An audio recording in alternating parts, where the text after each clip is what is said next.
Hello दोस्तों, स्वागत आप सभी का आपके अपने चैनल गुरुमंत्र इंस्टीट्यूट पर। आज की ये वीडियो बीएससी फर्स्ट सेमेस्टर की है। मैथ की वीडियो चल रही थी तो मैथ के जो कोर्स चल रहा था उसी में नेक्स्ट वीडियो है। आज की इस वीडियो में हम पीडीएल इक्वेशन को समझेंगे। पीडीएल इक्वेशन के आधारित कुछ सवाल करेंगे और बहुत ही ज्यादा इंपॉर्टेंट है। पीडीएल इक्वेशन का एक सवाल आपको परीक्षा में मिलेगा ही मिलेगा और इसको समझना बहुत ही ज्यादा आवश्यक, बहुत ही ज्यादा महत्वपूर्ण, बहुत ही ज्यादा इंपॉर्टेंट है। तो स्टार्ट करते हैं। देखिएगा, पीडीएल इक्वेशन होती क्या है वो चीज समझते हैं पहले, उसके बाद में हम इसके कुछ बेसिक फॉर्मूला मैंने लिख दिए और इन्हीं फॉर्मूला पर बेस्ड आपका एक सवाल देखने को मिलेगा आपको परीक्षा में। पीडीएल इक्वेशन से पहले आपको पता है कि जैसे कि ये हमारा कोई पी पॉइंट है, ये आपका पी पॉइंट है और ये हमने कोऑर्डिनेट एक्सिस बना दी, ये एक्स है और ये आपका वाई। ओके, और ये आपका ओरिजिन है, ये आपका ओरिजिन जीरो है, ठीक है। ओ ओरिजिन है यानी कि 0,0, ठीक है। इतना तो आप समझ गए। ये आपका मैं यहां पर सीधे सीधे ओरिजिन लिख दे रहा हूं, मूल बिंदु, ठीक। लेकिन यदि हम बात करें इसका ये पोलर फॉर्म में तो ये आपका पोल कहलाएगा, पोल या ओरिजिन। और ये इस पोल से यानी कि इस ओरिजिन से इस पी तक की जो डिस्टेंस है वो कितनी है, वो आर है। और ये जो लाइन है वो इस इनिशियल लाइन से यानी एक्स एक्सिस से कितने डिग्री पर झुकी हुई है, थीटा डिग्री पर। ये आपको पहले से ही पता है। तो यहां से इस पी बिंदु के जो कोऑर्डिनेट बनेंगे वो कितने बनेंगे, आपका बनेंगे आर कॉमा जीरो, थीटा। क्या बनेंगे, ये बनेंगे आर कॉमा थीटा। थीटा भी आप समझ गए, थीटा क्या है, ये है जितने डिग्री पर एक झुका हुआ है। और ये पी बिंदु है, ये वाला यहां से यहां तक की डिस्टेंस कितनी है, आर है। ओके, अब हम मान ले रहे हैं इस पी बिंदु पर कोई भी एक कर्व है, ये आपका कोई भी कर्व मान लिया, राइट। तो ये आपका कर्व है कोई भी। अब इस कर्व का ये एक टेंजेंट खींच दे रहा हूं, इस तरह से ये टेंजेंट है। ये क्या है आपका, इस कर्व का ये टेंजेंट है, ठीक। और इस टेंजेंट पर ये मूल बिंदु से एक लंब डाल दिया, मूल बिंदु से एक क्या कर दिया, लंब डाल दिया। इस टेंजेंट पर एक मूल बिंदु से क्या डाल दिया, एक लंब डाल दिया। 90 डिग्री का ये लंब है, ठीक है, ये वाला। और इस मूल बिंदु से इस लंब का ये मान लीजिए मैंने ये आपका टेंजेंट हो गया, ये एम मान लिया और यहां तक की जो दूरी है ये पी मान ली, ठीक है। ये पी बिंदु था ना, ये पी इस बिंदु को कोई और मान लीजिए, इस बिंदु को आप कोई भी एस मान लीजिए, एस, ये कोई पॉइंट यहां पर एस है, ये एम हो गया। ये मूल बिंदु से इस टेंजेंट पर एक लंब डाल दिया जिसकी दूरी कितनी है, यहां से समझना ज्यादा बेटर रहेगा। ये इस मूल बिंदु से यहां तक की जो दूरी है वो कितनी है, पी है, ये वाली, ठीक। तो ये पी क्या है, डिस्टेंस, यानी कि ये जो आपका perpendicular distance of the perpendicular from the origin at the tangent. Tangent पर यानी कि टेंजेंट समझ रहे हो ना, स्पर्श रेखा पर मूल बिंदु से डाले गए लंब की लंबाई, ये है पी, डाले गए लंब की लंबाई।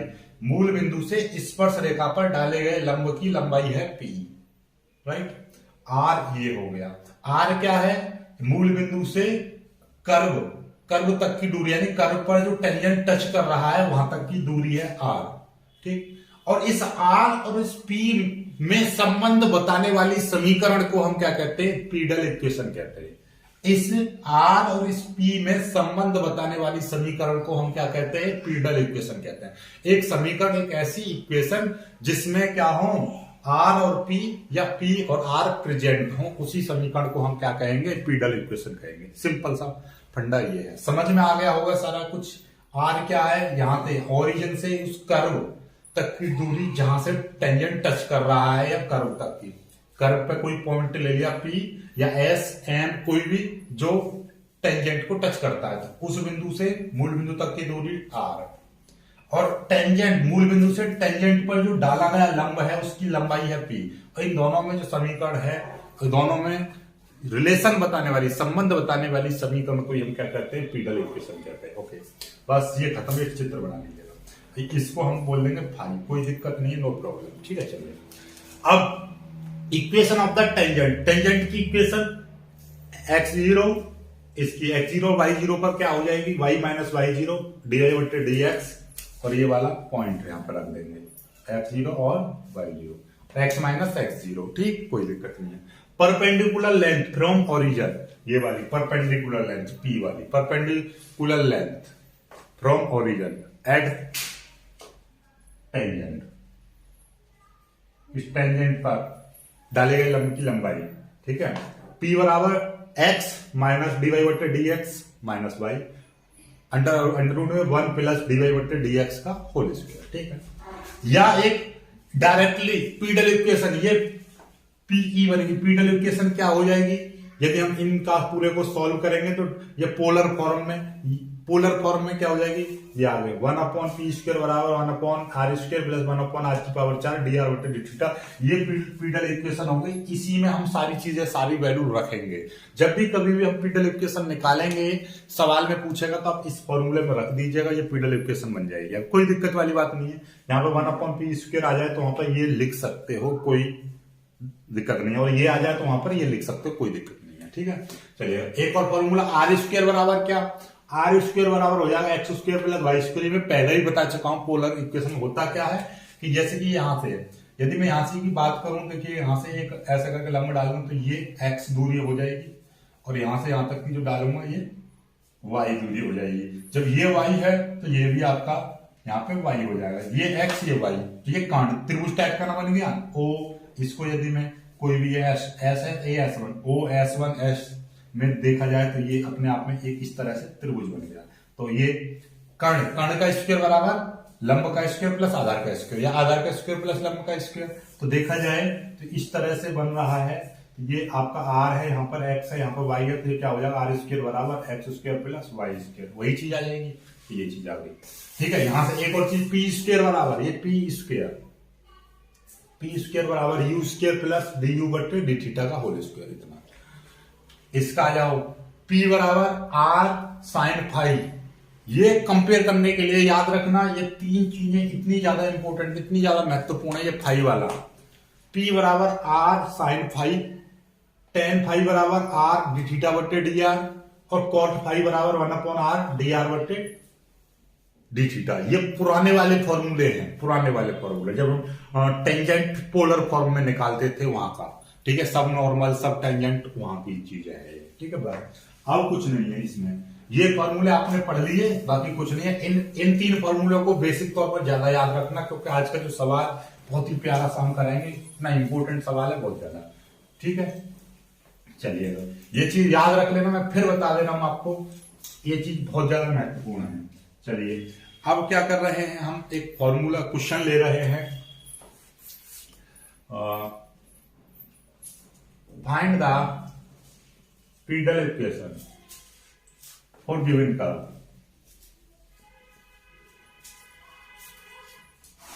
कौन से कर्व की, आपका आर की पावर एन बराबर ए की power n sign n theta, ये है आपका कर्व। क्या है, इस कर्व की आपको क्या निकालनी है, पीडल इक्वेशन निकालनी है। पीडल इक्वेशन आर की पावर एन बराबर ए की पावर एन साइन हुआ है। Find the PE equation for given curve r की पावर एन बराबर ए की power n sign n phi.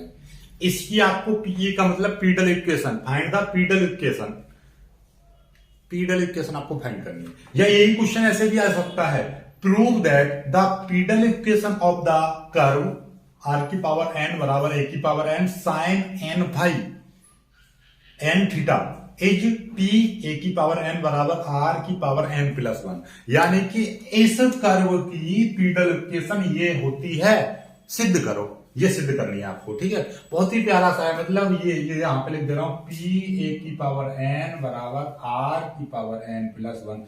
ये आपको पीडल इक्वेशन फाइंड करनी है इस कर्व की, या तो फाइंड कर दो या आपको प्रूव करो। प्रूव करने के लिए नहीं, मतलब करना वही सवाल है। इस तरीके से ये अलग अलग यूनिवर्सिटियों में अलग अलग सालों में आ चुका है, ये बहुत ज्यादा पॉपुलर क्वेश्चन है, बहुत बार आ चुका है। चलिए तो इसको हम सॉल्व करना सीखेंगे बहुत ही प्यार से, ओके। चलिएगा तो इसका सॉल्यूशन हम करते हैं। सॉल्यूशन में आपको क्या दे रखा है, आपको ये कर्व दे रखा है। कर्व क्या दे रखा है, कर्व है आर की पावर एन बराबर ए की power n sign n theta, ये आपको दे रखा है, कोई दिक्कत नहीं। अब ये इसका अवकलन करने का तरीका दो तरह से, या तो लॉग लेकर कर दो या विदाउट लॉग कर दो। तो मैं दोनों तरीके से बताऊंगा आपको, पहले बिना लॉग से बताऊंगा, फिर लॉग के साथ बताऊंगा। जो आपको इजी लगे उससे आप कर देना, दोनों मेथड बताऊंगा। पहले मैं डायरेक्ट कर दे रहा हूं, तो मैं कर दे रहा हूं differentiate on both side with respect to theta. हम क्या कर रहे हैं, इसका डिफरेंशिएट कर दे रहे हैं दोनों पक्षों का अवकलन करने पर, with respect to theta, theta के सापेक्ष दोनों पक्षों का अवकलन करने पर। तो क्या हो जाएगा, देखिए आपको पता है कि x की पावर n का यदि हम अवकलन करते हैं x के सापेक्ष तो क्या आता है, n x की पावर n माइनस 1 आता है। ठीक वही चीज यहाँ पे, ये r की पावर n है तो क्या हो जाएगा, r की n आगे आ जाएगा, क्या n आगे आ जाएगा, n r की पावर n माइनस 1, ठीक है, n x की पावर n माइनस 1 इंटू, ठीक है, क्योंकि इसका हम थीटा के सापेक्ष कर रहे हैं तो क्या आ जाएगा, r बट्टे डी थीटा, ये चीज साथ में आ जाएगी। क्यों, क्योंकि इसका ये हो गया, लेकिन y की पावर n करते हैं हम इसी x के रेस्पेक्ट में, तो क्या आता है, n y की पावर n माइनस 1 तो आता ही आता है, क्योंकि y का कर रहे हैं इसलिए dy बट्टे डी एक्स आ जाता है। तो वही चीज यहाँ पर क्या है, यहाँ पर r ले रहा हूं, यहाँ पर थीटा ले रहा हूं, तो वही आ जाएगा डी आर बट्टे डी थीटा एक्स टर्म आ जाएगा। 12th क्लास करके आए हो आप तो इतना तो आपको पता ही होगा कि अवकलन कैसे होगा, ठीक है, ठीक, क्लियर होगी। चलिए, ऐसे ये a की पावर n अपने आप में कांस्टेंट है, आपको ये पता है कि साइन थीटा का क्या होता है अवकलन, साइन थीटा का होता है कॉस थीटा, तो ये हो जाएगा कॉस, और थीटा की जगह पे यहाँ पे क्या है, थीटा की जगह पे हमने ये देखिएगा, ये पूरा थीटा मान लिया हमने, ये वाला जो दोबारा से मानते हैं उसका फिर दोबारा से करते हैं, इसका दोबारा से होगा, ठीक है, साइन थीटा, साइन थीटा की जगह पे कॉस थीटा आ गया, जो थीटा है उसका फिर से करेंगे, तो इसका एन थीटा का थीटा के रेस्पेक्ट में आप क्या कर रहे हो, अवकलन कर रहे हो, तो क्या आ जाएगा, थीटा के रेस्पेक्ट एन बाहर आ जाएगा, थीटा के रेस्पेक्ट में क्या हो जाएगा 1, जैसे कि 5x का x के रेस्पेक्ट में करेंगे तो कितना आ जाएगा, 5 आ जाएगा, ऐसे ही mx का करेंगे तो m आ जाएगा। तो वही चीज यहाँ पे ये एन थीटा है तो यहाँ पर क्या आ जाएगा, केवल थीटा आ जाएगा। समझ गए बात को, साइन एन थीटा का थीटा के रेस्पेक्ट में अवकलन cos n theta into theta, ये आ जाएगा, ठीक। इसको हम क्या कर सकते हैं, इसको देखिएगा, इसको n इंटू आर की पावर n इंटू आर की पावर माइनस 1, देखिए मैंने इसको अलग अलग तोड़ दिया, ठीक है, ये आ गया डी आर बट्टे डी थीटा बराबर, ये ए हमने क्या करा, इसको में सॉरी ये देखिएगा, ये एन थीटा का करेंगे थीटा के रेस्पेक्ट में तो केवल एन आएगा, केवल एन, थीटा नहीं, थीटा का तो 1 हो जाएगा। यहाँ पे देखिए जैसे कि एम एक्स है तो एम आया, एन एक्स रहेगा तो उसका एन आएगा, ठीक उसी प्रकार से यहाँ पर एन थीटा का अवकलन करेंगे थीटा के रेस्पेक्ट में तो क्या आ जाएगा, केवल थीटा, थीटा का तो 1 हो जाएगा, एन बचेगा, ठीक है। तो ये कितना आ जाएगा, एन को मैं आगे ले दे रहा हूं, एन इंटू ए की power n cos n theta, ये आ जाएगा। अब देखिएगा आपको क्या दिखाई दे रहा है, इस एन से ये वाला एन कट गया, ठीक। अब देखिए, और इसको हम क्या बोल रहे हैं, आर की पावर एन इंटू ये हो जाएगा 1 अपॉन आर, देखिए ये आर की पावर -1 है, नीचे चला जाएगा तो आर की पावर 1 प्लस का हो जाएगा, क्योंकि यही ऊपर जाकर आर की पावर -1 हो जाएगा, साथ में डी आर बट्टे डी थीटा, ये आ जाएगा बराबर, ये ए की पावर एन और ये हो जाएगा कॉस एन थीटा, ये आ जाएगा, ठीक है, कोई दिक्कत वाली बात नहीं है, ठीक। अब आपको क्या दिखाई दे रहा है, ये अब देखिएगा, ये हो गया आर की power n 1 upon r d r बट्टे डी थीटा, ठीक। अब ये जो चीज है ये पूरी ये अपने आप में क्या है, ये देखिएगा 1 अपॉन आर डी आर बट्टे डी थीटा, तो ये अपने आप में कॉट फाई, ये क्या हो जाएगा, कॉट फाई, ठीक। तो मैं इसको यहां से मिटा दे रहा हूं, तो ये अपने आप में क्या हो जाएगा, ये हो जाएगा कॉट फाई, अभी फॉर्मूला लिखवाया था तो फॉर्मूला से ये आर की पावर एन कॉट फाई बराबर ये हो जाएगा ए की power n cos n theta, ये आ जाएगा, ठीक। चलिएगा अब आर की पावर एन, इसको मैं समीकरण 1 मान ले रहा हूं, तो आर की पावर एन की वैल्यू कितनी है, इतनी है ये, ठीक है, फ्रॉम इक्वेशन 1, तो ये आर की पावर एन की जगह पर क्या आ जाएगा, ए की power n sign n theta और ये कॉट फाई, देखिए इसकी जगह पे ये लिख दिया और ये ए की power n cos n theta, ये आ गया, ठीक। अब देखिएगा ए की पावर एन से ए की पावर एन कट गया तो ये कितना बचेगा, sin n theta cot phi बराबर कॉस एन थीटा, इतना बचा। तो कॉट फाई बराबर कॉस एन थीटा बट्टे साइन एन थीटा, ये आ जाएगा। कॉस बट्टे साइन क्या होता है, कॉट होता है, तो कॉट एन थीटा ये आ गया। कॉट से कॉट कट गया तो फाई बराबर क्या आ जाएगा, एन थीटा आ गया फाई बराबर। ठीक है, ये फाई बराबर एन थीटा आ गया। ठीक, अब पी इक्वेशन आप देखिए, पी इक्वेशन एक देखते हैं। ठीक है, पी इक्वेशन क्या है, फॉर्मूला से पी इक्वेशन, तो पी इक्वेशन एक होती है पी बराबर आर साइन फाई, ये अभी लिखी थी फॉर्मूला में यहाँ पे लिख दी थी ना ऊपर। ठीक है, तो ये पांचवा छठा फॉर्मूला देखो तो उसमें पी बराबर आर साइन फाई लिख रहा था, यहाँ पे साइन फाई की वैल्यू रख देंगे आर, और साइन फाई की जगह पे क्या है, एन थीटा है, एन थीटा आ गया। ठीक, कोई दिक्कत वाली बात नहीं है। अब देखिए साइन एन थीटा, क्योंकि हमको पीडल इक्वेशन का मतलब क्या है, इक्वेशन चाहिए पी और आर में केवल, तो ये चीज यहां से ये भी भगाना है। ये भगाएगा कैसे, देखिएगा, साइन एन फाई समीकरण 1 से, तो पी बराबर आर, और ये क्या हो जाएगा, ये देखिए फ्रॉम इक्वेशन 1 से क्या हो जाएगा, इसके साइन एन फाई की जगह पे क्या हो जाएगा, आर की पावर एन, और ये ए की पावर एन नीचे आ जाएगा, ए की पावर एन नीचे आ जाएगा। ठीक है, कोई दिक्कत वाली बात नहीं है। ये वाला इधर चला जाएगा तो क्या हो जाएगा, ए की पावर एन पी बराबर आर इंटू आर की पावर एन।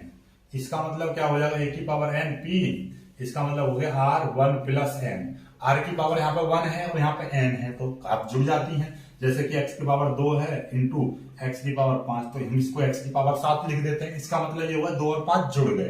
ठीक उसी प्रकार से r की पावर यहाँ पे क्या 1 है, ये n है, तो ये आ जाएगा। या आप इसको कितना लिख सकते हो, a की पावर n इंटू पी बराबर r की पावर n प्लस 1, ये आएगा। ये तो उत्तर आ गया आपका। या आप इसको प्रूव्ड भी लिख सकते हो, क्योंकि उस सवाल में क्या करना था, p a की पावर n बराबर n r की पावर n प्लस 1, ये चीज प्रूव करनी है कि इस कर्व की पीडल इक्वेशन ये होती है। ये हो गया आपका, समझ में आ गया ना, आ गया। ये तो मैंने डायरेक्ट किया था। अब लॉग लेकर भी आपको बता दे रहा हूं, लॉग लेकर कैसे करोगे। ठीक है, जल्दी से इसका स्क्रीनशॉट ले लीजिएगा, जल्दी से स्क्रीनशॉट ले लीजिए, फिर मैं आपको लॉग लेकर भी आपको बता दे रहा हूं। देखिएगा, इसका डायरेक्ट भी आपको, मतलब ये समाकलन अवकलन आपको अच्छी तरह से आनी चाहिए, तभी आप इस सवाल को कर पाओगे। तो अवकलन आपको ऐसा कर दिया, एक लॉग लेकर भी आपको मैं बता दे रहा हूं, इसका स्क्रीनशॉट ले लीजिएगा।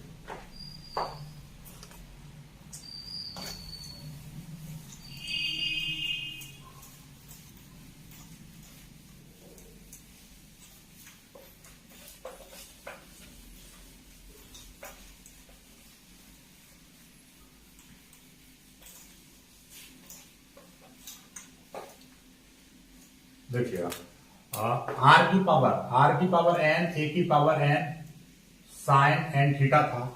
इसका हम क्या करेंगे, लॉग ले लो, टेकिंग लॉग, तो लॉग ले लेंगे दोनों पक्षों में, तो आर की पावर एन बराबर ए की पावर एन, और यहाँ पे क्या हो जाएगा, लॉग ए की power n sign n theta, ये हो जाएगा। ये एन बाहर आ जाएगा, लॉग आर बराबर ये लॉग ए की power n plus log sine n theta, ये आ जाएगा। अब दोनों पक्षों का अवकलन कर दो, दोनों पक्षों का अवकलन करेंगे तो क्या हो जाएगा, देखिएगा, ये एन इंटू इसका अवकलन करेंगे लॉग आर, लॉग एक्स का 1/x होता है, तो ये 1/r आ जाएगा, साथ में डी आर बट्टे डी थीटा आ जाएगा, थीटा के रेस्पेक्ट में कर रहे हैं। ठीक, ये अपने आप में क्या है, लॉग ए की पावर एन, ये कांस्टेंट है, और कांस्टेंट का अवकलन 0 होता है, ये बचेगा। इसका अवकलन कितना हो जाएगा, इसका अवकलन देखिए, लॉग ये x है तो 1/x, लॉग x की जगह पे क्या आ जाएगा, 1/x। ठीक है भाई, लॉग ये हमने x मान लिया, तो लॉग x का 1/x होता है, जो x माना है उसका फिर दोबारा से करेंगे, तो इसका साइन एन थीटा का क्या हो जाएगा, cos n theta, cos n theta, क्योंकि अब हमने यहाँ पर ये थीटा मान लिया, और इसका थीटा का फिर दोबारा से करेंगे तो ये क्या आ जाएगा, एन आ जाएगा, ये चीज आ जाएगी। तो देखिएगा, ये अपने आप में क्या हो जाएगा, वही कॉट फाई हो जाएगा बराबर। ठीक है, और इस एन से ये वाला एन कट जाएगा, तो ये क्या आ जाएगा, कॉस एन थीटा बट्टे साइन एन थीटा, और कॉस एन थीटा बट्टे ये, यानी कि ये एन तो कट ही गया, तो ये क्या आ जाएगा, कॉट फाई बराबर ये क्या हो जाएगा, कॉट एन थीटा हो जाएगा। कॉट से कॉट कट गया तो फाई बराबर क्या आ गया, एन थीटा आ गया। यही चीज थी ना, तो ये आप ऐसे कर लीजिए या उस वाले तरीके से कर लीजिए, लॉग से थोड़ा जल्दी हो जाता है, लॉग से जल्दी हो जाता है, तो लॉग से कर लीजिएगा, बहुत इजी हो गया, एक दो लाइन में हो गया। ये यहाँ पर आके आया था तो यहाँ का जो एक्स्ट्रा जो था वो बच गया आपका। अब बाकी सेम वही चीज है कि ये वाला साइन वाले में रखो और आगे करो, ठीक है, चलिएगा। तो आपको याद रखना है कि लॉग से ज्यादा इजी हो जाएगा, बस उसमें क्या फॉर्मूला आपको लॉग वाला भी याद रखना पड़ेगा, ठीक है, चलिएगा, कोई दिक्कत नहीं है, आप लॉग से कर लीजिए या वैसे कर लीजिए। अब आगे बढ़ते हैं, आगे करेंगे।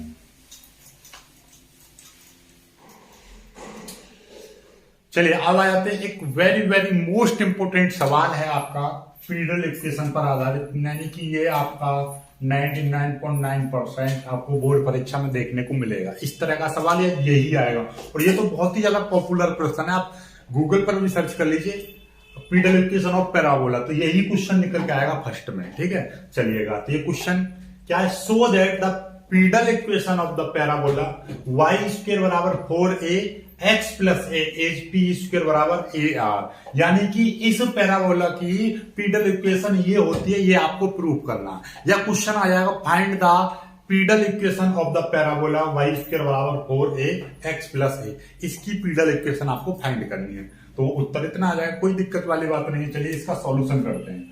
सॉल्यूशन के लिए देखिए बहुत ही प्यार से हर पॉइंट को ध्यान में रखना, क्या करने जा रहे हैं हम, जिस तरह से मूवी में आप हर चीज को आप दिमाग में बैठा लेते हो उसी तरीके से यहां पर बैठाइए। ये पहली इक्वेशन है, अब मैं इस इक्वेशन का क्या कर रहा हूं, डिफरेंशिएट कर रहा हूं, differentiate with respect to x, ठीक है, मैं क्या कर रहा हूं, differentiate with respect to x on both side, ठीक है, आप समझ जाना। तो ये क्या हो जाएगा, वाई स्क्वायर का अवकलन कितना हो जाएगा, 2y हो जाएगा, साथ में डी वाई बट्टे डी एक्स आ जाएगा बराबर। ये देखिए 4a अपने आप में क्या है, कांस्टेंट है, x का अवकलन 1 हो जाएगा, प्लस इसका a है, इसका 0 हो जाएगा, क्योंकि ये तो बाहर था, बाहर ले लिया। तो टोटल मिला के डी वाई बट्टे डी एक्स की यदि मैं वैल्यू निकालूंगा तो ये 1 प्लस 0 का मतलब 1 ही रहेगा, 1 का मतलब 4a रहेगा। ये ऊपर तो आ गया 4a बट्टे नीचे ये 2y आ जाएगा, तो डी वाई बट्टे डी एक्स की यदि प्रॉपर वैल्यू की बात करूं तो 2 से ये कट जाएगा 2 बार, तो क्या आ जाएगा 2a बट्टे y, ये आ गया पहली चीज, ठीक है, याद रख लेना हर चीज को, ये आ गया। अब पीडल इक्वेशन की एक फॉर्मूला जो मैंने लिखवाए थे उनमें एक इक्वेशन थी, क्या थी पीडल इक्वेशन, यानी कि P बराबर एक फॉर्मूला था क्या, x डी वाई बट्टे डी एक्स माइनस वाई, ठीक, अपॉन अंडर रूट में 1 प्लस डी वाई बट्टे डी एक्स का होल स्क्वायर, ये था, ठीक है। जिनको नहीं पता वो इसी वीडियो में पहले जाकर देखोगे तो आपको ये फॉर्मूला मैंने लिखे थे, ठीक है, ये मैं मिटा दे रहा हूं यहां से ताकि अच्छी तरह से यहां पर आता रहे सारी चीजें, देखिएगा, x माइनस x इंटू, ठीक है, डी वाई बट्टे डी एक्स, डी वाई बट्टे डी एक्स की वैल्यू 2a बट्टे वाई माइनस ये y हो गया, ठीक, कोई दिक्कत नहीं है, अंडर रूट में 1 प्लस डी वाई बट्टे डी एक्स का होल स्क्वायर, तो इसका स्क्वायर करूंगा तो 2 का स्क्वायर कितना हो जाएगा 4, ठीक, और ए स्क्वायर, यानी कि ये डी वाई बट्टे डी एक्स इतना है 2a बट्टे वाई, तो डी वाई बट्टे डी एक्स का स्क्वायर कितना हो जाएगा 2 दूनी 4a square upon Y square, तो वही लिख देंगे 4a square upon Y square. इतना तो समझ ही गए हैं, ठीक है, इतना तो आप लोग सभी लोग जानते हैं, ठीक है, चलिएगा। अब क्या करने जा रहा हूं मैं, देखिएगा P, ये ऊपर मैंने क्या ले लिया, ऊपर आपका मैंने एलसीएम ले लिया y, तो ये क्या आ जाएगा 2ax माइनस, और ये y की मल्टीप्लाई y में करेंगे तो y स्क्वायर आ जाएगा, ठीक वही काम मैं नीचे कर रहा हूं, नीचे भी मैं अंडर रूट के अंदर ये y स्क्वायर एलसीएम ले रहा हूं, तो y स्क्वायर इधर आ जाएगा, y स्क्वायर प्लस ये 4a स्क्वायर इतना आ जाएगा, ठीक। अब देखिएगा ध्यान से, ये p बराबर देखो क्या हो जाएगा, क्योंकि ये अंडर रूट के अंदर y है, y स्क्वायर है, तो ये क्या हो जाएगा, देखिएगा ये सॉरी ये ऊपर P बराबर, देखिएगा ये ऊपर वाला जो का तो लिख दें y, ये 2ax माइनस, ठीक है, 2ax माइनस, ठीक है। अब देखिएगा ध्यान से, ये y स्क्वायर है, यहां से मैं y स्क्वायर की वैल्यू लिख दे रहा हूं, कितनी है, ये है y स्क्वायर की वैल्यू है 4ax प्लस a, ये आ गई। ऐसे ही मैं अंडर रूट के अंदर देखिएगा देखो ध्यान से देखो, मैं ऊपर वाला तो अंडर रूट में लिख रहा हूं, वाई स्क्वायर की वैल्यू कितनी है, ये 4ax प्लस ए, ये प्लस 4a², ये आ गया। और इसके नीचे भी, ये भी अंडर रूट में था, लेकिन अंडर रूट अलग कर दूंगा ये, तो ये क्या बचेगा, केवल y बचेगा। क्यों y बचेगा, क्योंकि अंडर रूट मैंने ऊपर वाली पर रखा, इस वाली पर अंडर रूट करूंगा तो अंडर रूट से ये स्क्वायर खत्म हो जाएगा, केवल y बचेगा। अब ये y से y कट जाएगा, ठीक है, तो कितना बचेगा, ये बचेगा p बराबर, ऊपर कितना बचा 2ax माइनस, इसकी मल्टीप्लाई करेंगे तो क्या आ रहा है -4ax, और ये -4a², ये आ जाएगा। और नीचे ये क्या बचेगा, अंडर रूट में देखिएगा, अंडर रूट में बचेगा आपका 4ax plus 4a² plus 4a², ये आ गया आपका, देखिएगा 4ax 4a² और ये 4a², ये है आपका। तो टोटल मिला के ये क्या हो जाएगा, देखिएगा ध्यान से, तो ये हो जाएगा आपका ये p बराबर, ये 4ax 2ax, ये तो कितना बचेगा, माइनस के 2ax बचेगा, और ये माइनस का 4a² है अंडर रूट में, ये कितना है 4ax, ये 4ax और प्लस ये 4a कितना हो जाएगा, 4 दूनी 8a², ये आ जाएगा। ठीक है, कोई दिक्कत वाली बात नहीं, क्योंकि ये मोड में चल रहा था तो मोड में लिख दीजिए, कोई दिक्कत नहीं है। ठीक है, क्योंकि दूरी हमेशा धनात्मक होती है, किलंब की लंबाई थी। ठीक है, चलिएगा। अब हम यहां से क्या करने जा रहे हैं, देखिएगा, यहां से कुछ कॉमन लेंगे हम, ऊपर से कॉमन ले रहे हैं हम, क्या माइनस का 2a कॉमन ले लो।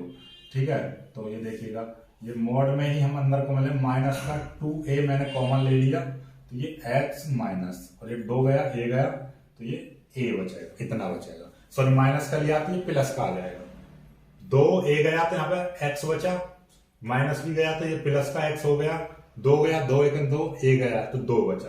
ठीक है, सॉरी, यहाँ पर 2a, 2a ही तो गया, तो यहाँ पर 2a बचेगा। ठीक, ऐसे ही यहां से कुछ कॉमन लेंगे हम, अंडर रूट के अंदर ही कॉमन ले रहा हूं मैं, 4a कॉमन ले लूंगा मैं, तो 4a कॉमन लेंगे, तो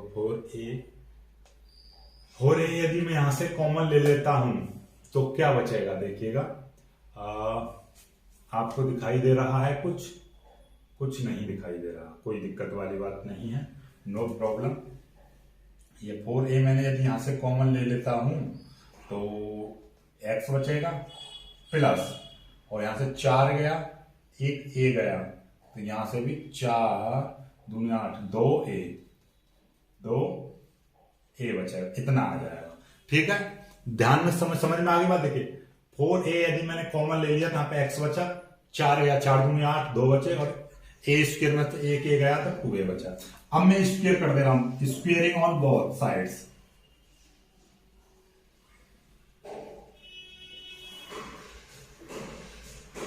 दोनों साइडों का वर्ग करने पर, तो p² बराबर क्या हो जाएगा, इसका स्क्वायर करेंगे तो माइनस का स्क्वायर प्लस का हो जाएगा, 2 दूनी 4, a² आ जाएगा, ये हो जाएगा x प्लस 2a का होल स्क्वायर, नीचे का अंडर रूट खत्म हो जाएगा, 4a और x प्लस 2a, इतना आ जाएगा, ये अंडर रूट पूरा खत्म हो गया।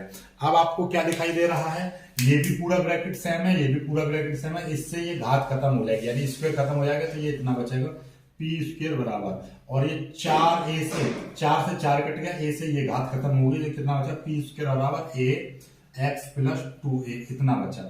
इसको समीकरण 2 कह दीजिए, इसको, ये समीकरण 2 हो गई। ठीक है, p² बराबर a x प्लस 2a, क्योंकि 4a से 4a², 4 से 4 कट गया, a से स्क्वायर वाली घात खत्म करके a बची, x प्लस 2a, और ये x प्लस 2a का होल स्क्वायर, तो इस पूरे ब्रैकेट से ये पूरे ब्रैकेट की एक घात खत्म हो जाएगी, तो ये बचेगा। ठीक है, तो ये दोनों समीकरण तक कर लीजिए, ये दोनों समीकरण कर लोगे, उसके बाद में कुछ चीजें और मैं आपको समझाता हूं। ठीक है, यहां तक कर लीजिए, यहाँ के बाद में थोड़ा सा आगे बढ़ेगा सवाल, यहां से आगे थोड़ा सा मैं बढ़ा दे रहा हूँ, इस लाइन को मैं थोड़ा सा कट कर दे रहा हूँ। ठीक है, यहीं से यहां से आगे कैसे हो जाएगा, देखिएगा, यहां से आगे आपका यहां पे लिख दोगे वी नो दैट, आप क्या जानते हो, r² बराबर x² प्लस y², ये होता है आपका। ठीक है, बताया था ना r²। ठीक है, तो अब देखिएगा, हम यहां से y² की वैल्यू रख दे रहे हैं, तो r² बराबर x square plus y square की जगह पे क्या है 4a एक्स प्लस ए, तो ये कितना हो जाएगा ये आर है आर, ठीक है। तो आर स्क्वायर बराबर, तो आर स्क्वायर बराबर क्या हो जाएगा x square plus 4a x plus 4a square किया जाएगा। तो ये आर स्क्वायर बराबर, इसको मैं एक फॉर्मूला के रूप में तोड़ दे रहा हूं, देखिए कैसे, ए स्क्वायर प्लस बी यानी कि 2, इसको मैं पहले लिख दे रहा हूं, इसको ए स्क्वायर प्लस 2a का होल स्क्वायर यानी कि ये वाला 2 दूनी 4a स्क्वायर को मैंने ऐसे लिख दिया plus 2 into a into 2a, देखिए 4a एक्स को मैंने ऐसे लिख दिया 2 दूनी 4a एक्स, तो ये बन गया A square plus B square plus 2ab। तो ये अपने आप में क्या बन गया, ये अपने आप में फॉर्मूला बन गया एक्स प्लस 2a का होल स्क्वायर। ये बन गया नहीं बन गया, ठीक है, कोई दिक्कत वाली बात नहीं है, ठीक है, ये चीज आ गई। अब हम क्या करने जा रहे हैं, तो ये देखिएगा ये स्क्वायर से ये घात खत्म हो जाएगी, तो r बराबर क्या बचेगा एक्स प्लस 2a, इतना आ जाएगा। ये समीकरण 3 मान लीजिए। तो फ्रॉम इक्वेशन 2 एंड 3, दूसरी और 3 की इस दूसरी वाली इक्वेशन, तीसरी वाली इक्वेशन का मान समीकरण 2 में रख दो, तो क्या आ जाएगा आपका पी स्क्वायर बराबर ए इंटू इसकी जगह पर क्या आ गया आर आ गया, ए आर, ये आ गया। यही चीज तो आपको लेकर आनी थी, पी स्क्वायर बराबर यही आपका लिखो प्रूफ, या यही आपका उत्तर आ गया। यदि ये प्रूफ करने के लिए आएगा तो प्रूफ लिख दोगे, और यदि कहेगा find the P equation of parabola, parabola कौन सा, वाई स्क्वायर बराबर 4a एक्स प्लस ए, तो वो इसका उत्तर इतना आ गया। समझ में आ गई बात, नहीं आई तो बस ये चीजें आपको ध्यान में रखनी है कि कौन कौन सी चीज, इसी का हमने ये पकड़ दिया, यहाँ पर जो फॉर्मूला था वो रख दिया, ये आ गई वैल्यू, और इसी वैल्यू को हमने यहाँ से कुल मिला के मतलब ये है कि पी इक्वेशन का मतलब क्या है, एक ऐसी इक्वेशन जिसमें पी और आर प्रेजेंट हो। आप कहोगे सर पी और आर तो इसमें भी आ रहे थे, लेकिन इसमें एक्स आ रहे थे, यानी कोई भी वेरिएबल नहीं होना चाहिए। पी और आर के साथ में कोई भी और वेरिएबल ना हो, पी और आर हो या कोई कांस्टेंट हो, जैसे कि यहाँ पर कांस्टेंट ए आ रहा है, लेकिन इसमें एक्स और वाई मौजूद ना हो। तो यहाँ पे एक्स आ रहा था, इस एक्स को भी भगाना था, तो एक्स इसके भाग गया। चलिए कोई दिक्कत नहीं है, समझ में आया, हर चीज आपको समझ में आ गई होगी। और सवाल कराएंगे, इंटरेस्टिंग सवाल कराएंगे आपका। बस वीडियो को लाइक करना, अपने दोस्तों के साथ शेयर करना, और चैनल को सब्सक्राइब जरूर कर लेना। मिलेंगे कुछ अच्छी वीडियो में, तब तक के लिए बाय बाय, जय।